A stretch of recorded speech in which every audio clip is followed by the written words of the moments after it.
So since we are just in Shushan Purim, the 15th of Adar, so now we are 30 days before Pesach, and the custom is 30 Yom Kodem HaChag, 30 days before the Chag, you have to learn the laws of the Chag, the laws of Pesach. So we'll learn a few halachas on Pesach. In general, Pesach has 8 mitzvahs. 3 of them are positive commandments, and 5 of them are don't do's, negative commandments. And it goes down like this.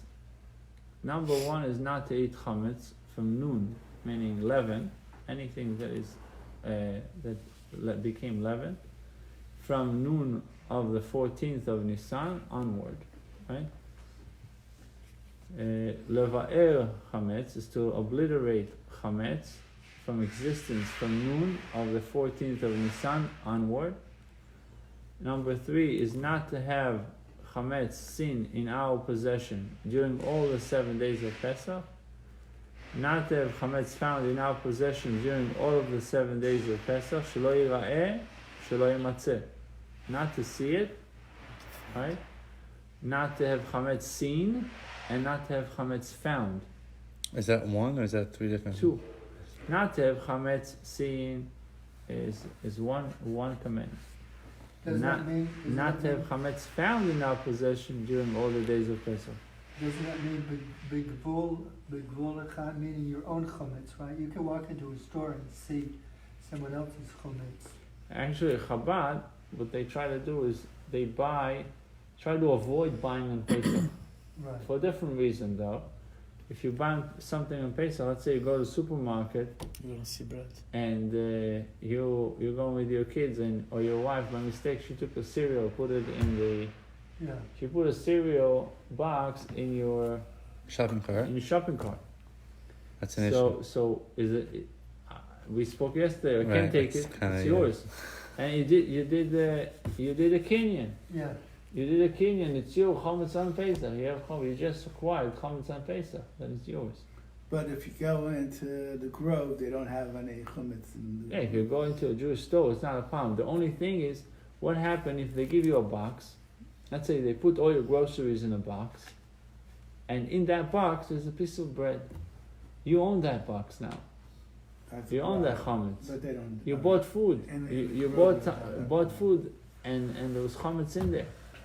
So that's not included in you nullified the chametz that you had at the time of burning the chametz. That's not included. But so we have this bali roy or bali motze, okay? These 2 things, not to see and not to be found. And then it says shelo le'echol chametz kol shiva, not to eat chametz during all the 7 days of Pesach.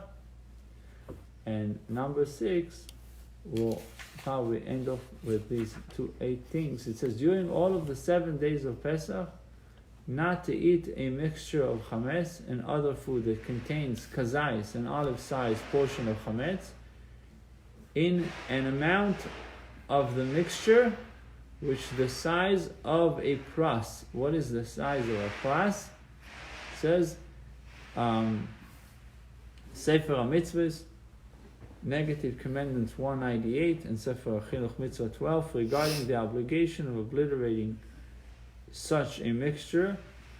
The Hebrew uses the term kedei achilas pras. What is pras? Which refers to eating half a loaf of bread.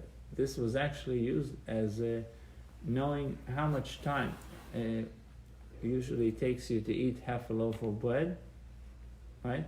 That's the time that we need to eat the matzah. There's opinions of 4 minutes or 7 minutes, but pras is half a loaf of bread. So we said over here, during all the 7 days of Pesach, not to eat a mixture of chametz and other food that contains a kazais, an olive-sized portion of chametz, in an amount of the mixture which is the size of a pras. So in a half a loaf of bread, you have another olive size or olive volume of chametz. This applies even though one does not taste the chametz at all in the mixture. You can't feel it. And the chametz was included only as a fermenting agent, like we use yeast, fermenting agent. not allowed to use yeast. Right. For example, Babylonian kutach, which we said it was the entry, right? Yeah. Sour milk. Whey, over here it calls it whey, Yeah. like whey protein, right? Sour. Whey. Right. So for example, Babylonian kutach, whey, W-H-E-Y, to which chametz was added as a fermenting agent, cause things to ferment, i.e. breadcrumbs are mixed with the kutach to make it sour. The kutach does not have the flavor of the bread, only its souring factor. The chametz is what turns the kutach sour. Kutach So- sounds disgusting. I think we learned about this before, right? It's the... In parallel instances ah. concerning other forbidden foods, like people dip their sushi in Soy sauce? No, there's another sauce. Oh, Eel I know. sauce. Eel. Yes, Yes, eel. white Eel. sauce or something. Yeah. So people dip their food in different things. Because there's no scriptural prohibition.